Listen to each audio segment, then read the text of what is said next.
Hello viewers, today I am telling you how to fix the video problem is importing in Adobe Premiere Pro.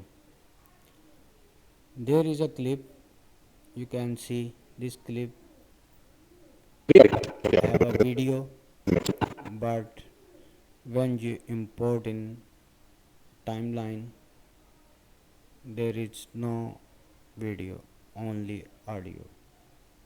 How to fix this problem? There is a little tiny button you have to click and problem is gone.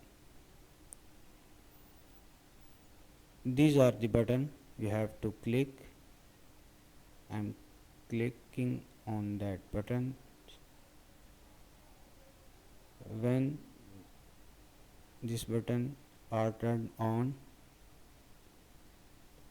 I'm deleting this clip and import again.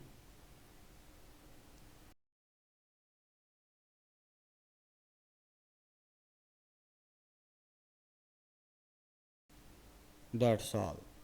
Problem is gone. Video is on timeline.